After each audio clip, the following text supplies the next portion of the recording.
রাজনৈতিক নেতারা যেন ঘাট দখল করতে না পারে সেদিকে খেয়াল রাখতে হবে বলেছেন নৌ পরিবহন উপদেষ্টা ব্রিগেডিয়ার জেনারেল অবসরপ্রাপ্ত ডক্টর এম শাকওয়াত হোসেন। হাতিয়া প্রতিনিধি আরজু আক্তারের পাঠানো তথ্যচিত্র এবং প্রতিবেদন। আমাদের দেশের রাজনৈতিক দলের নেতারা যেভাবে ঘাট দখল করে এবং ঘাটকে যেভাবে নিজেদের সম্পত্তি মনে করে, আপনারা তা হতে দেবেন না। আপনারা সকলে তা প্রতিহত করবেন। সরকার এবছর হাতিয়াকে উপকূলীয় নদীবন্দর ঘোষণা করেছেন, গেজেটও প্রকাশ হয়েছে। আজ অফিসিয়ালি হাতিয়াকে নদীবন্দর ঘোষণা করলাম, বললেন নৌ পরিবহন উপদেষ্টা ব্রিগেডিয়ার এম শাকওয়াত হোসেন। মঙ্গলবার দুপুরে হাতিয়ার নলছিরা ঘাট পরিদর্শনে এসে এক আলোচনা সভায় তিনি একথা বলেন। তিনি আরো বলেন, এর আগে আমাদেরকে এখানে আসতে দেওয়া হয় নাই, আমরা এখানে আসতে পারি নাই, কাজ করতে পারি নাই। স্থানীয় নেতাগুলো দখল করে রেখেছে। কেন একটি নদীবন্দর ঘোষণা করতে এত বছর লাগবে? নদীবন্দর হলে আমরা বন্দরের উন্নয়নের কাজ করতে পারতাম। নৌ উপদেষ্টা আরো বলেন, হাতিয়া নলছিরা চেয়ারম্যান ঘাট রুটে শীঘ্রই ফেরি চালু করার সিদ্ধান্ত নেওয়া হয়েছে এবং আমি চাই আমি থাকতেই এ ফেরি যেন উদ্বোধন করতে পারি।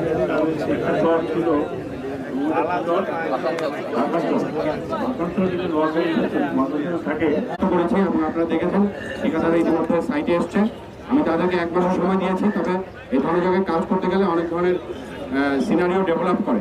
তো সেই জন্য ম্যাক্সিমাম আমি আমার ইচ্ছা, আমার উপদেষ্টা মহোদয়ের আমার প্রতি নির্দেশনা হলো ডিসেম্বর আমাদের হাতিয়া থাকবে না, সব নিয়ে যাবে।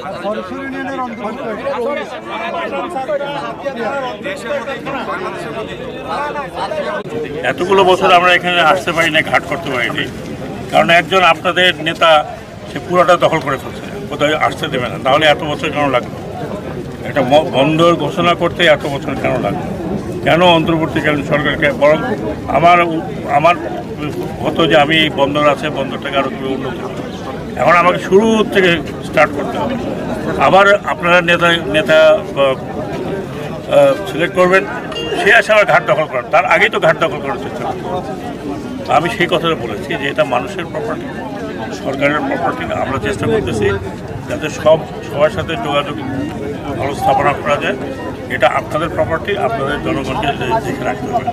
গত 16 বছর যা হয়েছে, 15 বছর যা হয়েছে, এগুলো যেন না হয়, এগুলো আপনারা দেখবেন। সেটাই আমি বলেছি। আমি আশা করি আমরা তো আর এখানে আরও 5 বছর থাকবো না যে আমরা সব দেখে যাবো। আমরা শুরু করে দিয়ে গেলাম, অন্তর্বর্তীকালীন সরকারের মেয়াদ শেষ হয়ে যাবে। নির্বাচিত যারা আসবেন তাদেরকে আপনারা বলবেন যে এই ঘাট দখল করা যাবে না, এবং দখল করতে চেষ্টা করলে আপনার প্রতিহত